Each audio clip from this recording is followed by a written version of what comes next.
எல்லாருக்கும் வணக்கம். இன்றைக்கி நான் என்ன செய்ய போகிறேன்னா என்னோடய ஸ்டைலில் புடலங்காய் சாம்பார் வைக்க போகிறேன். எப்படி செய்கிறதுன்னு பார்ப்போம் வாங்க. அதுக்கு தேவையான பொருள்: புடலங்காய், பெரிய வெங்காயம், தக்காளி, பச்சை மிளகாய் கீரி எடுத்து வச்சுருக்கேன், சாம்பார் பொடி, தேங்காய் துருவி எடுத்து வச்சுருக்கேன், கருவேப்பிலை, தாளிக்கிறதுக்கு கடுகு, பாசிப்பருப்பு, சீரகம், கொஞ்சோண்டு மஞ்சத்தூள் போட்டு வேக வச்சு எடுத்து வச்சுருக்கேன். இனிமேல் எப்படி செய்யலான்னு பார்ப்போம் வாங்க. வேக வச்ச பருப்பு ஒரு பாத்திரத்தில் ஊற்றியாச்சு. அடுத்து என்ன செய்கிறதுன்னு, குழம்புக்கு தேவையான அளவு நம்ம தண்ணி சேர்த்துக்குவோம்.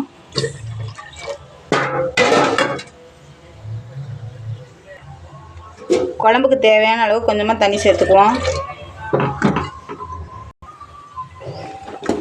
தண்ணி ஊற்றியாச்சு. தண்ணி ஊற்றின பிறகு நல்லா கொஞ்சம் பருப்பு நல்லா கொதிக்குது. இப்போ புடலங்காய் போட்டுக்குவோம்.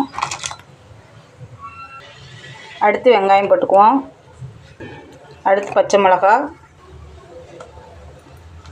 அடுத்து தக்காளி போட்டுக்குவோம்.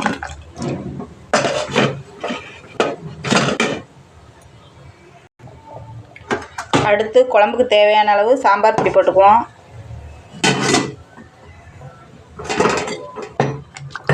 நல்லா ஒரு கலக்கி விட்டுக்குவோம். அடுத்து குழம்புக்கு தேவையான அளவு உப்பு சேர்த்துக்குவோம். நல்லா கலந்து விட்டுக்குவோம். சாம்பார் நல்லா கொதித்து வெந்து வரட்டும். காய் நல்லா வெந்துருச்சு. இப்போ துருவி வச்சுருக்க தேங்காய் சேர்த்துக்குவோம்.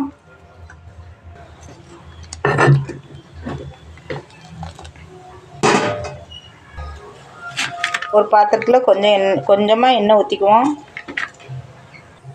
எண்ணெய் காஞ்சிருச்சு. கடுகு போட்டுக்குவோம். கடுகு நல்லா பொரிஞ்சிருச்சு. கருவேப்பிலை போட்டுக்குவோம்.